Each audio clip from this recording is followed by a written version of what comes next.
Addison is committed to ensuring that our facilities not only meet today's needs, but also anticipate future growth and challenges. Today, we take a closer look at two critical updates that are reshaping the future of our community: our Police and Courts building and the transformation of the Conference Center. The Police and Courts building, originally constructed in 1984, has served us for decades. However, as the town has grown, so too have the demands on our public safety infrastructure. With annual maintenance costs that exceed $320,000, 3 times the average for other buildings, it has become clear that a new approach is needed. Good afternoon. My name is Chris Freese. I serve as the Chief of Police for the town of Addison. Our current facility is showing signs of significant deterioration. Let's go on inside and I'll show you some areas that require some immediate attention. So this is our employee break room. As you can see, everything in here is extremely dated. Notice all of the old paint on the cabinets, tile damage from previous water damage. And this is where officers come in, eat their lunch, try to decompress in between calls. This is where our detectives do their work. This is our criminal investigations division. If you can see right up here, we have water damage. Anytime there's a heavy rain, we have to place buckets here on the floor because we constantly have water that comes in. Right here, we have our supervisor's office. It's one office that we've crammed 2 different people into. You can see there's not a lot of workspace. As you can see through the tour, we're completely maxed out on space. We're trying to expand. We don't have the office space for new officers or anything like that. So this is our decommissioned jail. Again, not having the space, we use this area for anything that we can: storage, evidence processing, evidence storage, which is what we'll go look at right now. As you see here, we're in charge of tracking approximately 22,000 individual articles of evidence, and we have no space in order to do that effectively. Here we have our evidence processing room. Again, this is a decommissioned jail cell.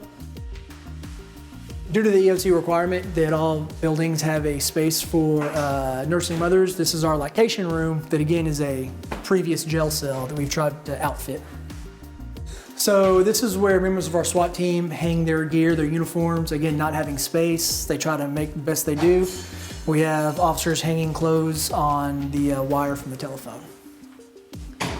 So again, with the building being as old as it is, it's not ADA compliant. We don't have an elevator for the 2nd floor. So if you need to go upstairs, here's our stairwell.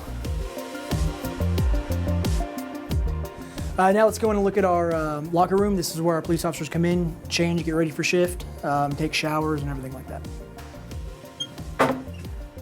These lockers are extremely small. A lot of times the officers can't even keep all of their issued gear within here.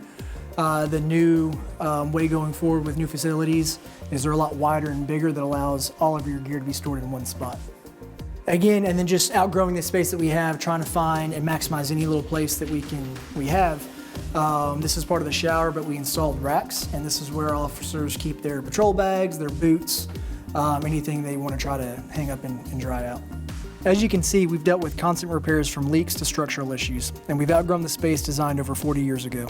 Our maintenance costs keep rising, and we're still not meeting the needs for security, ADA compliance, and future growth. After several years of study and discussion, the council endorsed a plan in May 2024 to build a brand new police and courts facility at the current location with an estimated cost of $35 million. This decision follows years of careful planning, beginning in 2018 with a facility consolidation study and continuing through multiple phases of evaluation. The council prioritized this project not only to address the building's condition, but also to ensure the long-term safety and security of our community. Once complete, the state-of-the-art facility will meet the needs of both current and future operations while improving security and ADA compliance. Construction is expected to begin after the demolition of the existing structure, with police and court operations temporarily relocated during the process. The current timetable is to hire an architect to design and provide construction documents for rebuilding in fiscal year 25. While plans are in motion for the new police and courts facility, another major renovation is underway at the Addison Conference Center. Last year, the City Council chambers and several staff offices were moved to the Conference Center. Until then, the building had been empty since it was closed in 2020 during the COVID pandemic.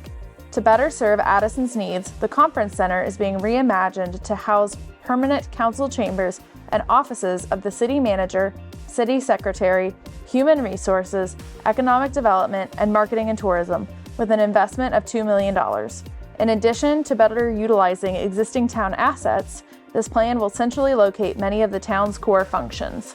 These updates are part of our broader goal to maximize existing facilities while preparing for the future. As part of these upgrades, we will harden the building to ensure a safe working environment for our employees. The front lobby area will be open to the community, as will the permanent council chambers, but the remainder of the building will be closed to the public. When the building was completed in 1992, it was recognized for its unique architectural style. We plan to incorporate as many of those design elements in the plans as possible. For instance, offices will be built in the hallway between these steel beams that are part of the building's original commitment to sustainability. We have released a request for qualifications for this project and plan to bring an item to council in November for consideration. From public safety to civic engagement, these facility updates represent Addison's commitment to maintaining a high standard of excellence in asset management. As we continue to evolve, we'll ensure our facilities are ready for the next 50 years.